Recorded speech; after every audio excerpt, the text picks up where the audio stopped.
So we're on the cusp of voting for a new president, so perhaps it's time to assess the performance of the soon-to-be former president, Barack Hussein Obama, a man who entered office as a shining beacon of hope and now leaves it as a broken tool of the establishment.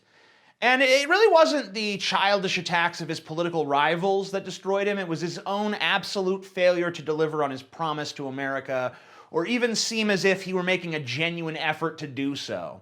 You see, America elected Obama because his message was change. His message could be distilled down to America needs to change. The way we're doing things doesn't work anymore, so we need a new vision. We need a fresh approach. And America emphatically agreed with that. That's why he defeated his political rival, John McCain, quite decisively. A big part of the reason why Obama won so easily was the fact that George W. Bush, Obama's predecessor, was absolutely despised by the end of his second term. It was a strange, kind of surreal thing to behold because Bush became sort of a president in exile. He was hiding away in the White House and rarely venturing into the public eye. The reasons, the toll of his war in Iraq, it had devastated our national spirit. His antipathy towards regulation, I think, was in part responsible for the economic crash of 2008. He was spending money like crazy. His tax cuts for the rich were just piling on to the national debt and continue to do so to this day, by the way. He was anti-science, anti-gay rights, pro-faith-based bullshit. He pushed the Patriot Act down our throats, which was a major blow to civil liberties. He did nothing to help ordinary Americans during the housing crisis. He did nothing about our broken healthcare system. He was terrible for the environment, terrible for the economy, terrible for civil liberties. It's pretty fair to say he was just a terrible president. Hopefully I'll never see a worse one in my lifetime.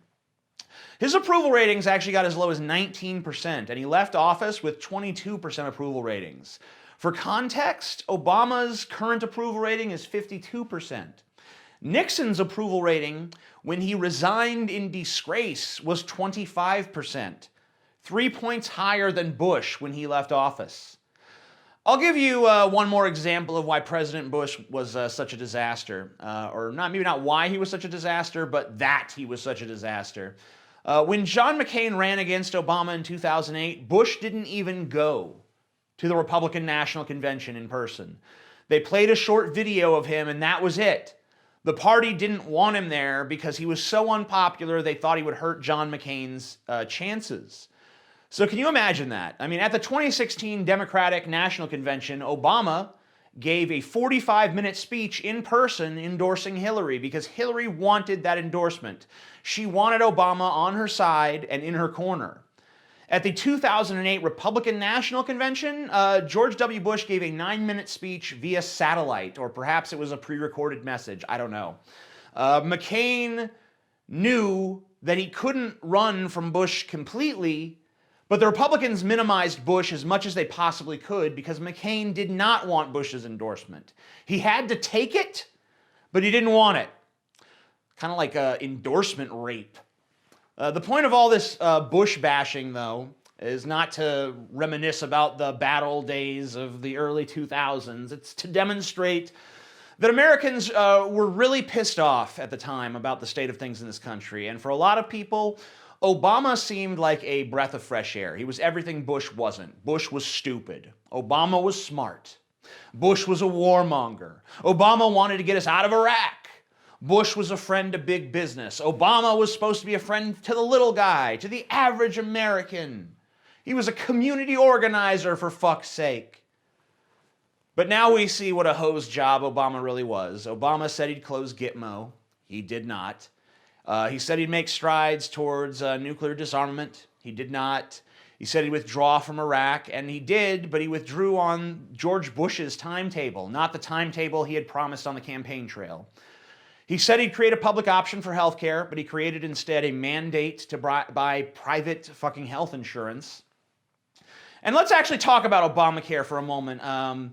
Do you know where the idea for the increasingly ill-named Affordable Care Act actually came from? It came from the ultra-conservative Heritage Foundation, which, for those of you who don't know, is a huge Republican think tank. Although putting Republican and think in the same sentence. Obamacare is essentially what they proposed back in the 90s when then First Lady Hillary Clinton was championing the cause of universal health care. So the Affordable Care Act that Republicans now see as such a travesty was their idea in the first place. But as soon as Obama did it, they felt like they had to fucking oppose it. And they haven't just opposed it, they've acted as if it's the single worst piece of legislation in modern history. Trump goes around calling it a disaster.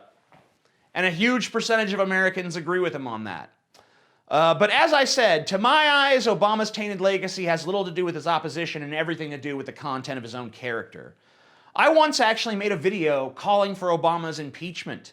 This was in the wake of the revelation that the government was literally spying on everything everyone did at all times. I pointed out that Obama had broken his oath to uphold the Constitution. I failed to point out that he also, in approving of the NSA's totally illegal domestic spying program, he was basically shattering into dust his own vow to oversee the most transparent administration in history. But by the time these revelations came to light, that promise was already so disgustingly broken, it really didn't warrant a fucking mention. But at the end of my Impeach Obama video, I played the following clip, which juxtaposes candidate Obama's approach to domestic surveillance and President Obama's approach to domestic surveillance. Let's take a look. I will provide our intelligence and law enforcement agencies with the tools they need to track and take out the terrorists without undermining our Constitution and our freedom. That means no more illegal wiretapping of American citizens. But I think it's important to recognize that you can't have 100% security and also then have 100% privacy and zero inconvenience. No more national security letters to spy on citizens who are not suspected of a crime.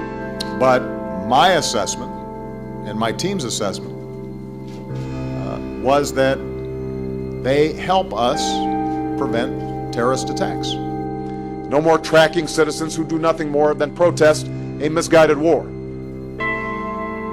So it's not as if I don't have a personal interest in making sure my privacy is protected. But I know that the people who are involved in these programs, they operate like professionals. We will again set an example for the world that the law is not subject to the whims of stubborn rulers and that justice is not arbitrary. This administration acts like violating civil liberties is the way to enhance our security. It is not. There are no shortcuts to protecting America. In the abstract, you can complain about Big Brother and how this is a potential,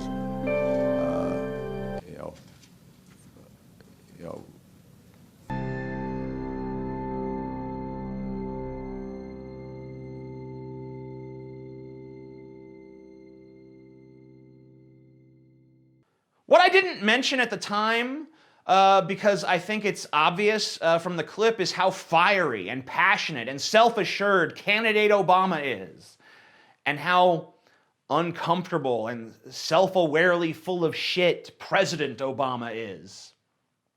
He just looks and sounds like a defeated man, doesn't he? He doesn't seem like totally defeated to the point where he can't function, but the fire in his belly is just gone.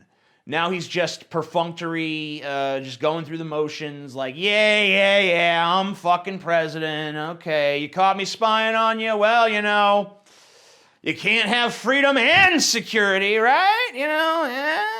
I'm just the president, what do I fucking know, I don't care. I said at the time that Obama should be impeached, but now I honestly just wish I could have a third term of fucking Obama.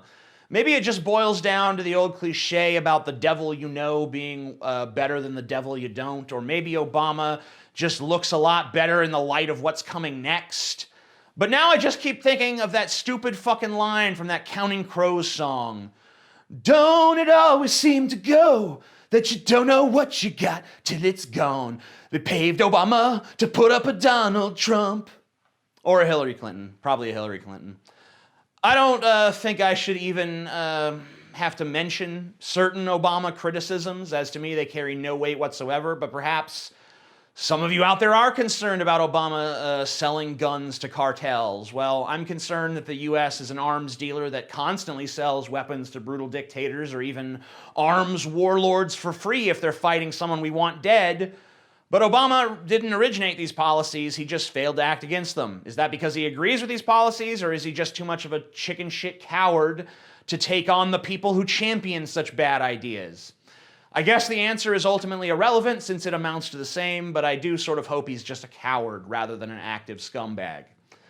Obama has been criticized for not saying the phrase radical Islamic terrorism. I honestly think that he should use those words or something similar, but the idea that he won't say it because he's soft on Islam, I'm sorry to say, but that's fucking ludicrous. The reality is that Obama has been no great friend to Muslims. The drone programs have only expanded under his watch, and they take out far more collateral damage than they do intended targets. The lives of Muslims are cheap to Obama, whether they be innocent or guilty of violent extremism. He has no problem deploying machines of death to go murder people who might be terrorists, maybe, could be. Someone said they were. Hillary Clinton, it should be noted, has on at least one occasion ordered a drone strike via text message. It's all the more chilling when you know the terrifying statistic that 90% of the deaths caused by our drone strikes are not intended targets. So there's a 90% chance Hillary just casually ordered potentially innocent people to die via her fucking cell phone. Just texted it. It's amazing to imagine your own life or the life of someone you love being taken from you because a text message sent by a woman who is owned by Wall Street and who loves to treat the Middle East as a chessboard where we're playing a big old game against Russia and China. And the people of that region are just pawns in our game.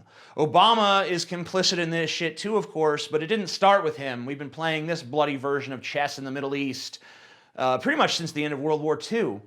Some say Obama is born in Kenya, or he's a communist, or he murdered Scalia and he murdered Breitbart, and a whole bunch of other silly shit. Now, that kind of stuff I just reject as pure nonsense.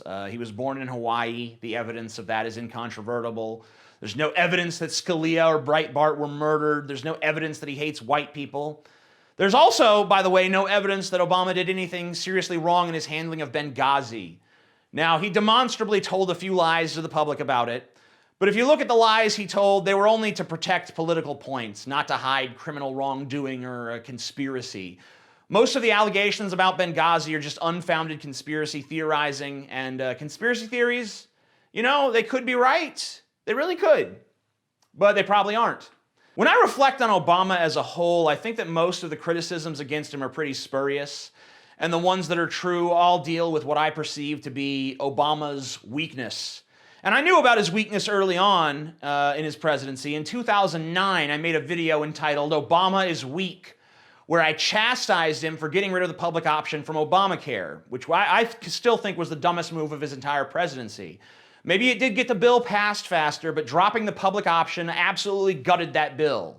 I'll let 2009 TJ and his potato cam explain. For those of you who don't know, the public option was basically going to be the government setting up its own insurance company that wouldn't exclude anyone because of pre-existing conditions and would provide health insurance for people at a reasonable price, unlike, say, every insurance company in existence. Make no mistake, the insurance companies were afraid of having to compete with the public option because the second that Obama abandoned the public option, all of those health insurance stocks shot up. But you know what this goes to show? This goes to show that Obama is a pussy. Obama is weak, folks. We have a sissy president. We have a president who lets these right-wing psychopaths walk all over him. George W. Bush had way less Republican support in the Senate than Barack Obama has Democratic support in the Senate, and George W. Bush still managed to pass all kinds of crazy legislation. You know, if you're a president and you have the majority of the Senate and the House of Representatives and you still can't manage to pass the bill that you want, then you're kind of pathetic. Obama, to me, at this point, is a man who epitomizes being conciliatory to a fault. He sold himself as somewhat of a radical, but he ran the country like an incrementalist. But in all fairness, he was able to accomplish some good things. Obamacare, even though he ruined it through a foolish compromise, was able to get more people on health insurance. 15 million people to be exact, so that's something. Some of the insurance reforms included in Obamacare are good as well, I think. Now a lot of people point to the high national debt we have under Obama, but most of them don't realize that Obama has actually shrunken the deficit every year since he took office, with I think the exception of this year. I think it actually did go up this year. But in general, it went down every year since he took office. And let's remember that he took office in the wake of the Great Recession. Now, some Republicans say he added $9 trillion to the national debt, to which I say, no. Go look at the math. It was Bush's tax cuts and Bush's war on terror that continue to make it impossible to balance the fucking budget. Bush cut the revenue that our country was taking in, and he increased government spending, and then he left Obama to clean up the mess. I think Obama could have done a better job cleaning it up, but if I'm honest, he did mostly get the job done. Overall, I give the presidency of Barack Obama a C. He wasn't the man he sold himself to be, but he kept the train on the tracks. Few of his promises ever came to fruition, but he made a few strides to improve life in America. His most disgraceful moment was his embrace of domestic surveillance programs and his defense of the violation of the Fourth Amendment, which is, I think, a cornerstone of our democracy, far more so than the Second Amendment, in my opinion. I think that a C is a fair grade. When the great presidents of history are discussed, I think the sad fact is that Obama is going to be most notable for the color of his skin and not for the quality of his accomplishments. And that really is a shame, because he could have done something truly special. If I was grading Obama against the promises of Obama, I'd probably give him an F. But I'm really just grading him against other modern presidents, and I'd have to say that he was better than Carter, way better, in my opinion, than Reagan. I know you Republicans worship Reagan. I'm sorry. I'm not sorry that I offended you. I'm sorry that you're so stupid that you worship that moron. Better than both Bushes, easily. Probably not as good as Bill Clinton, who I would give a B-, in case you're wondering. So there you have it. Do you agree with my grade? Do you think he deserved a higher grade? Do you think he deserved a lower grade? Let me know in the comment section down below.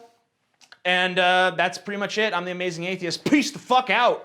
See you guys tomorrow with a new video, so check that shit out. Psh.